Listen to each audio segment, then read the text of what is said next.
Hey guys, Happy New Year! It is time for a new year of garden tours, garden content.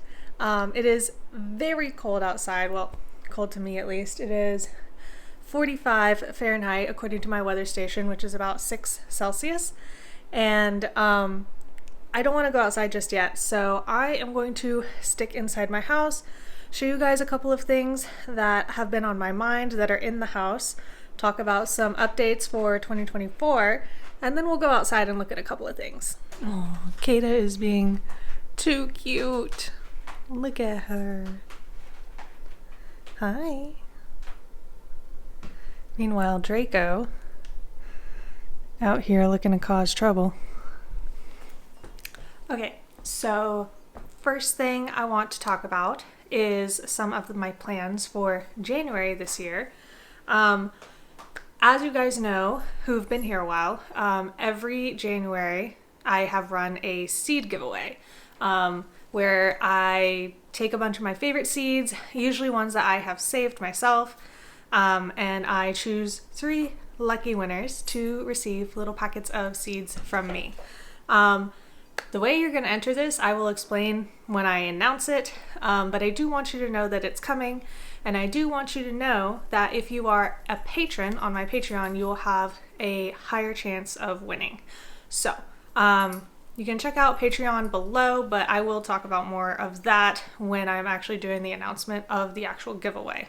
And speaking of garden plans, this year I thought it would be really cool to actually live stream my garden planning with you guys. So I have not actually planned my garden for the spring/summer much at all. I mean, there's always stuff going on in my head, but I have not put pen to paper and made some plans and thought about how many plants I need to plant and all of that. So I'm going to be doing that live with you guys, and that is going to be, sorry, I had to check my notes just so I make sure I don't tell you wrong. That is going to be on Saturday, January the 13th. So keep an eye out for that here, and I would absolutely love to see you and answer some of your garden planning questions while I go through the process of planning my garden live for you guys, so you get to see it all. All of the, I thought I was going to do that, but I'm halfway through and I'm going to change my mind to do that. Things this year in general are probably going to start feeling a little different to you guys. I'm taking into account all of the comments that I got on my last garden tour, where I asked you guys about like what you wanted to see from me, what topics you wanted covered. So I am planning according to that, and thank you so much if you took the time to give me your feedback. All of you were absolutely lovely in that. Oh, Draco.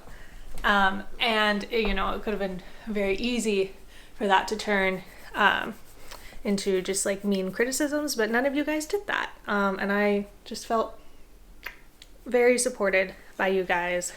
So thank you for that. And those suggestions are getting taken into account. Draco just had to say hi.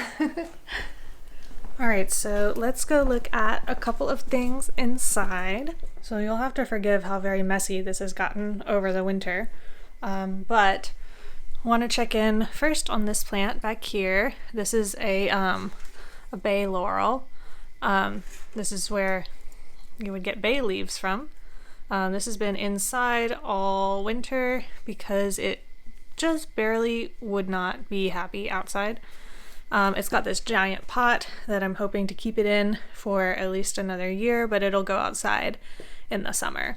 And then this right here, these are Cassava canes. I pulled these out of the greenhouse that I was helping my friend clean out. And I stuck them in some dirt. Some of the bigger leaves that were on these dried up. But these little leaves seem to be doing good. I will put these out in the spring as well and kind of see what happens with that. Also down here we've got my lemongrass that is being kept inside in case the stuff that's outside doesn't come back. You can see it's growing new leaves from where it was cut, like right here. And doing fairly well. Behind it is the raspberries. These are some cuttings I took quite a while ago now, like a few months, and these are being held on to for a friend who wanted to start some raspberries. And the last thing I have back here is just sweet alyssum that I got right before it started getting cold. It wasn't going to be able to hack it outside. We'll see if it hacks it long enough to make it through till spring. It's not super happy in here. I also had a couple of basil cuttings that I had taken inside to try and overwinter till next year, and you can see what has happened to them because of my neglect. All of these were basil seedlings, but I'll just have to start some more from seed. The other thing I want to show you is these. These were dug out of my friend's greenhouse, and we did not know what they were. I was like pretty sure they were sweet potatoes because the leaves looked right, you know, and we had roots growing out of the ground. So I went to peel one and cook it up like a sweet potato, and it was kind of slimy, like okra slimy. So I did some Googling, and I'm pretty sure this is ube, which is like a yam relative. And if you guys have any recipes for ube, teach me how to use this because I have no idea. Okay, I actually thought of a couple other things I wanted to show you. I looked over and saw my acorns.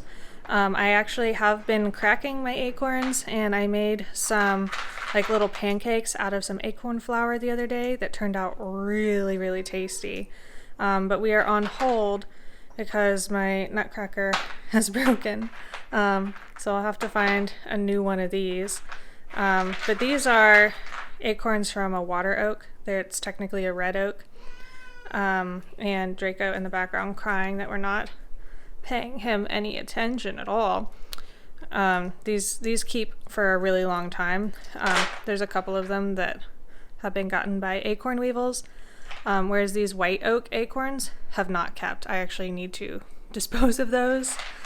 But these have been great, and they are kind of a lot of work for the food that comes out of them. But, you know, they're tasty. They're pretty tasty, and they're free. And if you're wondering how my nutcracker broke, this is how. This is a black walnut foraged from my neighborhood. These were just all over the ground next to one of the abandoned houses here. And so I brought them in and cured them, and now I was trying to crack them. You can see the nut in here, but my nutcracker could not hack it. So this whole bag is full of a few that I got just for, you know, trying it out, seeing if I even like these things before I put effort into foraging them every year. But they're very different than normal walnuts. Pretty tasty, kind of citrusy and earthy. And just a quick update on my worm bin. There's actually not a whole lot to see in here unless I go digging through it. I don't see anybody climbing the wall, so maybe right down here there's a couple guys.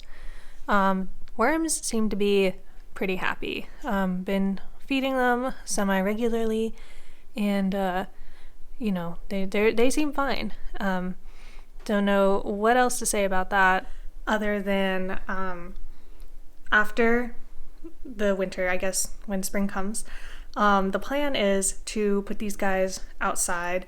I'll take some of them and leave them in the bin, and some of them I will be putting into these like pipe in the ground contraptions that I've talked about previously, in order to kind of take the load off of me as far as trying to pile compost onto perennial areas that are very well covered, like with my strawberries. Getting compost down in between those leaves without just like piling it on top of the plants is tedious at best. So I'm gonna try out this new strategy of kind of keeping worms in the area and feeding them through the top of this tube. All right, so let's take a quick look at some of the more notable things happening outside. As always in the winter, there's not a whole lot going on, but I'll show you kind of what I'm looking at, what I'm seeing.